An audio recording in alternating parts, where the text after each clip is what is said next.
আসসালামু আলাইকুম। আমি আপনাদের সাথে আছি হোসাইন মেজবাহ এবং আমরা শিখছিলাম অ্যাডভান্সড ওয়ার্ডপ্রেস লার্নিং। তো আজকে এই নবম ক্লাসে আমরা যেটা শিখবো সেটা হচ্ছে আজকে একটা ই-কমার্স ওয়েবসাইট ডেভেলপ করার চেষ্টা করব। তো এখানে আসলে যতটা সম্ভব হবে আমি শর্টকাট বা আসলে যতটা সিম্পলি আসলে দেখানো যায় সেটা দেখানোর চেষ্টা করব এবং ইতিমধ্যে আপনারা কিন্তু ওয়ার্ডপ্রেস বা ই-কমার্স এর বেসিক যে জিনিসপাতিগুলো মোটামুটি জেনে গেছেন। আপনি এখন একটা বেসিক একটা ওয়েবসাইট তৈরি করতে পারবেন ইনশাল্লাহ।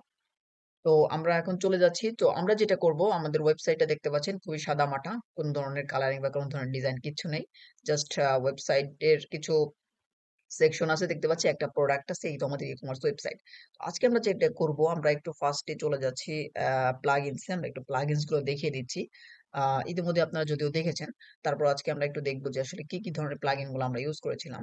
ওকে, ঠিক আছে। আমরা এখন দেখতে পাচ্ছি যে এখানে রয়েছে Elementor, pro elements, royal Elementor এবং ই-কমার্স মানে ৪ টি প্লাগইন দিয়ে আমরা একটা ই-কমার্স ওয়েবসাইট মোটামুটি দাঁড় করাতে পারবো। ঠিক আছে? সমস্যা হবে না আসলে। তো এখন দেখতে পাচ্ছেন যে রয়্যাল এলিমেন্ট অ্যাড অন এটা শুধুমাত্র আমরা ইউজ করেছিলাম শুধুমাত্র আমাদের মেগা মেনু তৈরি করার জন্য। তো এই ক্ষেত্রে আমরা এটা আপনারা নাও ইউজ করতে পারেন, কোনো সমস্যা নেই। তো মোটামুটি আমরা এলিমেন্টর এবং হচ্ছে প্রো এলিমেন্টস টা ইউজ করেছিলাম। আমরা এলিমেন্টরের যে আ প্রো ভার্সন গুলো রয়েছে সেগুলো আনলক করার জন্য এবং ই-কমার্স রয়েছে আমাদের ই-কমার্স এর জন্য। যেটা হচ্ছে বেসিক একটা। এবং আমরা থিমে চলে যাচ্ছি এবং অ্যাপিয়ারেন্স থেকে আমরা থিমে যাচ্ছি। থিম শুধুমাত্র থিম হিসেবে আমরা ব্যবহার করেছিলাম অ্যাস্টা। তো আজকে আমরা একটু শর্টকাটে দেখানোর জন্য আপনারা চাইলে অ্যাস্টার উপর করবেন এবং হচ্ছে বেসিক যে জিনিসপাতিগুলো আছে প্রত্যেকটা জিনিস দিয়ে সুন্দরভাবে সাজাতে পারবেন। আমরা আজকে যেটা করব সেটা হচ্ছে অন্য একটা থিম ইনস্টল করব। সো এইজন্য নতুন একটা থিম ইনস্টল করার জন্য এড নিউ থিমে ক্লিক করছি। এখান থেকে আমরা জাস্ট সার্চ করে দেব ওশান ডাব্লুপি নামে একটা থিম রয়েছে আপনারা জানেন। সো এটা দেওয়ার কারণ হচ্ছে কি আমরা যদি খুব সহজে একটা ই-কমার্স ওয়েবসাইট দাঁড় করাতে পারি এজন্য মূলত আমরা ওশান ডাব্লুপি খুঁজে নিব। ওকে, দেখতে পাচ্ছেন এই যে থিমটি ওশান ডাব্লুপি জাস্ট এই থিমটাকে আমরা ইনস্টল করে দিচ্ছি। তো এটা ইনস্টল করার কারণ হচ্ছে আমরা যাতে সহজে একটা খুব এখানে অ্যাকচুয়ালি ডেমো ইম্পোর্ট করার একটা ব্যাপার আছে। তো তো এই কারণে আমরা মূলত ওশান ডাব্লুপি এটা ফ্রি থিম আপনারা সহজে ইউজ করতে পারবেন। আর আমরা যদি প্রিমিয়াম থিম ইউজ করতে আপনারা যদি প্রিমিয়াম থিম ইউজ করতে চান সেক্ষেত্রে অনেক প্রিমিয়াম থিম রয়েছে যেরকম রয়েছে পপুলার অনেক যেটা রয়েছে উডমার্ট থিম রয়েছে, আ গ্রিন মার্ট রয়েছে। এছাড়াও রয়েছে ফিউরি থিমটাও অনেক ভালো। এটাও আপনারা ব্যবহার করতে পারেন সহজে একটা ই-কমার্স ওয়েবসাইট ডেভেলপ করার জন্য। যদিও সবগুলা থিমই প্রিমিয়াম থিম। এখানে আমরা যেটা করব যে ওশান ডাব্লুপি থিমটা নিয়ে নিচ্ছি এই কমার্স ওয়েবসাইটের জন্য। আমরা জাস্ট এটাকে অ্যাক্টিভেট করে দিচ্ছি। সো দেখতে পাচ্ছেন অ্যাক্টিভ হয়ে গেল। এখন কিন্তু আমাদের অ্যাক্টিভ রয়েছে ওশান ডাব্লুপি থিমটি এবং অ্যাস্ট্রাটা এখানে বলছে যে অ্যাক্টিভ করার জন্য। অর্থাৎ এটা এখন ডিঅ্যাক্টিভেট রয়েছে। তো আপনারা সবসময় চেষ্টা করবেন যে যেকোনো একটা থিম ইনস্টল করে রাখতে এবং যদি আদার্স কোনো থিম থেকে থাকে সেক্ষেত্রে সেই থিমটা অবশ্যই ডিলিট করে দিবেন। সেই থিমটা ডিলিট করে দেওয়ার জন্য জাস্ট থিম ডিটেইলস এ ক্লিক করুন এবং ডিলিট যে অপশনটা রয়েছে ডিলিট অপশনে ক্লিক করার পর যদি ক্লিক করলে ডিলিট হয়ে যাবে। বাট আমি এই মুহূর্তে আসলে এটা ডিলিট করছি না। ঠিক আছে? তাহলে আমরা যেটা করব দেখতে পাচ্ছেন এখন হচ্ছে আমাদের ওশান ডাব্লুপি থিমটা ইনস্টল করা রয়েছে। এখন আমরা জাস্ট কি করব? এখানে দেখতে পাচ্ছেন যে install and active ocean extra just এইটাতে আমরা ক্লিক করব। এটা ইনস্টল করার ফলে আমরা এখানে ডেমো ইম্পোর্ট করার একটা সুযোগ পাবো এবং আমাদের ওয়েবসাইটটা একটু সুন্দরভাবে সাজাইতে পারবো খুব সহজেই। আপনারা যদি প্রিমিয়াম থিম ইউজ করেন সেক্ষেত্রেও আপনারা খুব সহজেই করতে পারবেন। কারণ প্রিমিয়াম থিমে কিন্তু সব ধরনের জিনিসপাতিগুলো দেওয়াই থাকে। নিজের মতো জাস্ট আপনার কাস্টমাইজ করতে হয়। তো এক্ষেত্রে আপনারা চাইলে যদি বেসিক থেকে একটা ওয়েবসাইট তৈরি করতে চান সেটাও করতে পারবেন। সেটাও সবচাইতে ভালো হবে যদি আপনার একটা ই-কমার্স ওয়েবসাইট হোক বা যেকোনো ধরনের একটা ওয়েবসাইট হোক, আপনি যদি বেসিক থেকে তৈরি করেন সেক্ষেত্রে ওয়েবসাইটটা অনেক লাইট ওয়েট থাকবে। প্লাস হচ্ছে গিয়ে আপনার অতিরিক্ত যত প্লাগইন আপনার থাকবে সেই প্লাগইন গুলোকে আপনি বাদ দিয়ে যেগুলো একদম খুব প্রয়োজনীয় প্লাগইন সেই প্লাগইন গুলো শুধুমাত্র ইনস্টল করে রাখবেন। সেক্ষেত্রে ওয়েবসাইটটা অনেক হালকা হবে। আ আর এছাড়াও স্পিড অপটিমাইজ এর জন্যে আমি হয়তোবা পরবর্তীতে সিরিজের বাইরে অনেক ভিডিও দিব। এছাড়াও অনেক টপিকস আছে যেগুলো হিউজ পরিমাণের একটা লেসন যেটা আসলে এই ছোটখাটো একটা সিরিজে শেষ করা পসিবল না। তো আমি চেষ্টা করছি আসলে বেসিক যে জিনিসগুলো সেগুলো আপনাদেরকে ধরিয়ে দেওয়ার জন্য। কারণ মেক্সিমাম আসলে ই-কমার্স ওয়েবসাইটে অনেক ফোকাস করেন। আবার অনেকে বিজনেস ওয়েবসাইট অন্যান্য যেরকম প্রফেশনাল কিছু সার্ভিস রিলেটেড বিজনেস ওয়েবসাইট হতে পারে, ব্লগ ওয়েবসাইট হতে পারে। নিউজ ব্লগ এই আর্টিকেল টাইপের ওয়েবসাইট হতে পারে। তো সব ধরনের ওয়েবসাইট তো আসলে দেখানো পসিবল না। তো আমি হয়তো চেষ্টা করব যে পরবর্তীতে সিরিজের বাইরে দেখাবো এবং সিরিজের ভিতরে আমি সর্বোচ্চ ১০ টার মতো ভিডিও রাখার চেষ্টা করব। তো এটা যেহেতু নবম ক্লাস চলছে, অবশ্যই এর পরে লাস্ট একটা ক্লাস থাকবে। তো আমাদের আশা করি এটা অ্যাক্টিভেট হয়ে গেছে। আমরা একটু চেক করে দেখি। আমরা এখান থেকে চেক করার জন্য আমরা ফার্স্ট অফ অল আমরা প্লাগইনস এ যাইতে পারি। সো প্লাগইনস এ গেলে দেখতে পারবো যে এটা ওশান এক্সট্রা নামে একটা প্লাগইন ইনস্টল হয়েছে। আচ্ছা, এখন আমরা জাস্ট কিছু ডেমো ইম্পোর্ট করার জন্য আমরা চলে যাবো ওশান ডাব্লুপি। উপর দিকে দেখতে পারেন ওশান ডাব্লুপি একটা অপশন রয়েছে। ওশান ডাব্লুপি আমরা ক্লিক করে দিচ্ছি।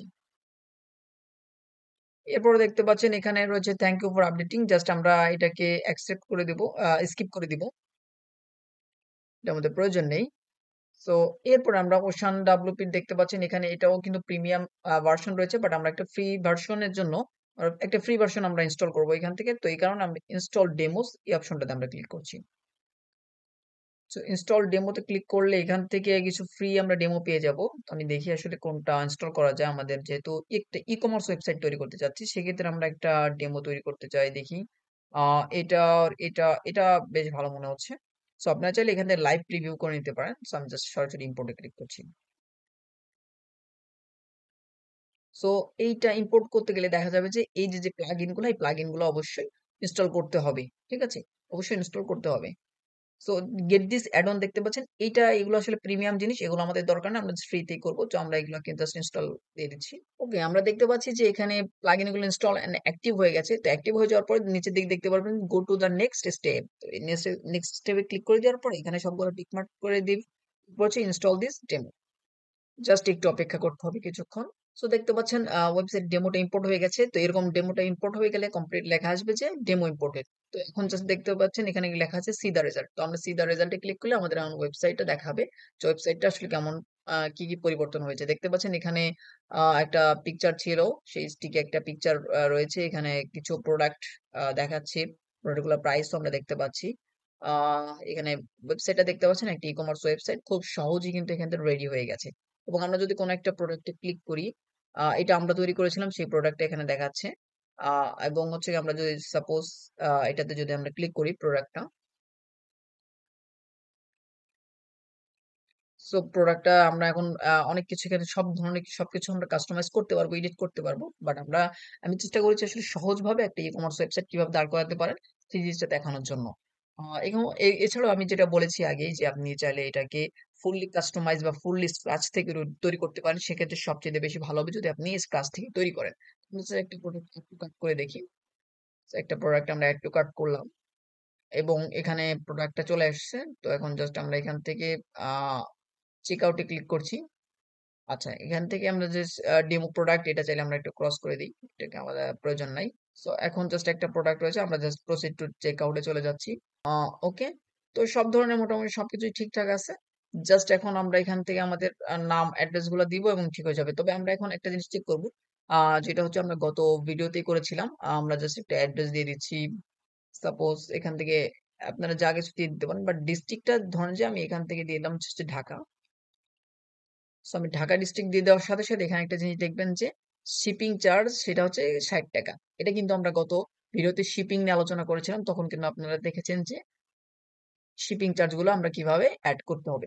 ঠিক আছে, সো এটা ডিস্ট্রিক্ট ওয়াইজ হবে, শুধুমাত্র ঢাকার জন্য 60 টাকা এবং ঢাকার বাইরে যে কোনো জায়গার জন্য 120 টাকা করে আমরা দিয়েছিলাম। সেই জিনিসটা এখানে দেখাচ্ছে। তো এখানে আরো অনেক বেশ কিছু জিনিসপাতি ছিল অ্যাডভান্স, সেগুলো আসলে দেখানো হয় না, আমি শুধুমাত্র বেসিক জিনিসপাতি এগুলো এই সিরিজটা দেখানোর চেষ্টা করছি। তো এরপর জাস্ট আমরা সবকিছু ডিটেলস ফিল আপ করে আমরা প্লেস অর্ডার করলে অর্ডার হয়ে যাবে। আচ্ছা, এখানে আমাদের আমরা নাম দিয়ে দিচ্ছি। সো এগুলো জাস্ট আমরা ডেমো জিনিসপাতি দিয়ে দিচ্ছি, সমস্যা নাই। ঠিক আছে, এখান থেকে একটা ফোন নাম্বার চাচ্ছে। ওকে, এবার প্লেস অর্ডার করলে আশা করি এটা প্লেস অর্ডার হয়ে যাবে। সো দেখতে পাচ্ছেন অর্ডারটা রিসিভড হয়ে গেছে, অর্থাৎ অর্ডারটা সাকসেস হয়েছে। আমরা এখন এটাকে এখান থেকে আমরা দেখতে পারবো যে আসলে কত টাকা কি কেমনি কত টাকা আসলে পেমেন্ট হবে, কোথায় বিলিং অ্যাড্রেস, শিপিং অ্যাড্রেস সবকিছু আমরা এখান থেকে দেখতে পারবো। এবং আমরা যদি এখন চলে আসি আমাদের হোয়াটসঅ্যাপের ড্যাশবোর্ডে, যদি কোনো কাস্টমার এখানে আসলে অর্ডার করে আপনার ওয়েবসাইটে, সেক্ষেত্রে এখান থেকে আমরা দেখতে পারবো যে এটার জন্য আমরা দেবো উকমার্স, উকমার্স থেকে আমরা অর্ডার সেকশনে যদি ক্লিক করি তাহলে আমরা অর্ডারসও দেখতে পারবো। সো দেখতে পাচ্ছেন এই যে মাত্র আমরা 44 সেকেন্ড আগে একটা অর্ডার করলাম, সেই অর্ডারটা আমরা দেখতে পাচ্ছি। এটা আমরা শর্টকাটে দেখে নিই অর্ডারটা। এই যে আমরা যে অর্ডারটা করলাম এবং অর্ডারটা বিলিং অ্যাড্রেস দেখা যাচ্ছে, এখান থেকে আমরা শিপিং অ্যাড্রেস দেখতে পাচ্ছি। ঠিক আছে, এখান থেকে আমরা ইমেইল, ফোন নাম্বার, সবকিছু এখান থেকে দেখতে পারবো। এবং পেমেন্ট হয়েছে ক্যাশ অন ডেলিভারিতে, সেটাও এখানে দেখাচ্ছে। এবং কি প্রোডাক্ট ছিল, কত কোয়ান্টিটি ছিল এবং হচ্ছে টোটাল কত টাকা আসছে, সবকিছু এখান থেকে আমরা দেখতে পারবো। এখন আমরা একটা জিনিস দেখবো, সেটা হচ্ছে ধরুন যে এইটা কিন্তু এখন প্রসেসিং এ আছে, আপনি দেখতে পাচ্ছেন এর প্রসেসিং এ আছে। আমরা যদি এখান থেকে যাই, স্ট্যাটাসটা আছে প্রসেসিং। তো আপনার যদি এটা অর্ডারটা কনফার্ম হয়ে যায় সেক্ষেত্রে আপনি কনফার্ম করবেন কিভাবে? কয়েকভাবে করা যায়। এটা হচ্ছে আপনি এই যে আই বাটন আছে এখানে ক্লিক করবেন প্রিভিউতে, এরপর নিচে দিকে কমপ্লিট আছে কমপ্লিটেড দিলে কমপ্লিট হয়ে যাবে। আমরা জাস্ট কমপ্লিটে ক্লিক করে দিচ্ছি। ওকে, কমপ্লিটে ক্লিক করার সাথে সাথে দেখতে পাচ্ছেন এটা কমপ্লিটেড হয়ে গেছে স্ট্যাটাসটা, এবং এই স্ট্যাটাস গুলো আবার আপনি রিপোর্ট দেখতে পারবেন। এখানে অ্যানালিটিক্স রয়েছে, অ্যানালিটিক্স থেকে আপনি আবার এখান থেকে রিপোর্ট দেখতে পারবেন। যদি আমরা একটু ওভারভিউ করি, আপনি এখান থেকে আপনার মান্থলি, ডেইলি, ঠিক আছে, উইকলি সব ধরনের আপনি জিনিস দেখতে পারবেন। দেখতে পাচ্ছেন টোটাল সেল হয়েছে কত টাকার, নেট সেল কত টাকা, অর্ডার কয়টা বিক্রি হয়েছে, এবং এটা আপনি ডেট ওয়াইজ দেখতে পারবেন। যেখানে ডেট রেঞ্জ দিয়ে দেন, ডেট ওয়াইজ দেখতে পাচ্ছেন টুডে, তারপর আপনি দিতে পারবেন স্টার ডেট, তারপর হচ্ছে মান্থ ডেট, ঠিক আছে। সব ধরনের জিনিস আপনি দিয়ে জাস্ট আপডেট করে দিবেন, এরপর আপনি এখান থেকে আপডেট দেখতে পারবেন। তাহলে আশা করি আপনারা বুঝতে পেরেছেন যে আসলে কিভাবে আমরা একটা ই-কমার্স ওয়েবসাইট সহজেই দাঁড় করাতে পারি। এক্ষেত্রে আপনি আপনার ইচ্ছা মতো আপনি কাস্টমাইজ করতে পারেন। ঠিক আছে? আপনার সুবিধা মতো আপনি জাস্ট কাস্টমাইজ করে নিবেন। কারণ আমরা ইতিমধ্যে বেসিক যে জিনিসপাতিগুলো শিখেছি এগুলা আপনি যেহেতু জানেন, তাহলে আশা করি এখান থেকে আপনি প্রত্যেকটা জিনিস কাস্টমাইজ করতে পারবেন। কাস্টমাইজ করার জন্য আপনি চাইলে এলিমেন্টর, এডিট উইথ এলিমেন্টর দিতে পারেন। অথবা যে জিনিসটা কাস্টমাইজ করতে হবে অনেক সময় দেখা যায় এডিট পেজে আপনি গিয়ে কাস্টমাইজ করবেন। অন্যথায় এখান থেকে আপনি দেখতে পারবেন, যদি অ্যাপিয়ারেন্স এ আসেন অ্যাপিয়ারেন্স থেকে দেখতে পারবেন। ডিসমিস করে দিই, অ্যাপিয়ারেন্স থেকে আপনি দেখতে পারবেন যেখানে কাস্টমাইজ রয়েছে। তো এই অপশনে গিয়ে আপনি জাস্ট কাস্টমাইজ করতে পারেন, হেডার ফুটার যেটা যেখানে দরকার হবে কাস্টমাইজ আপনি করে দিতে পারবেন। জাস্ট এই বেসিক ধারণাটুকু আপনার যদি থাকে তাহলে আশা করি ইনশাল্লাহ আপনার ই-কমার্স ওয়েবসাইট ডেভেলপ করতে কোনো প্রবলেম হবে না। অ্যাডভান্স লেভেলের যদি ই-কমার্স ওয়েবসাইট ডেভেলপ করতে চান সেক্ষেত্রে অবশ্যই অনেক অনেক জিনিস জানতে হবে, অনেক অনেক জিনিস প্র্যাকটিস করতে হবে। তাহলে আপনি অ্যাডভান্স লেভেলের ই-কমার্স ওয়েবসাইট ডেভেলপ করতে পারবেন। তো আজকের মতো এখানে শেষ করছি। সবাই সুস্থ থাকবেন, ভালো থাকবেন। আল্লাহ হাফেজ।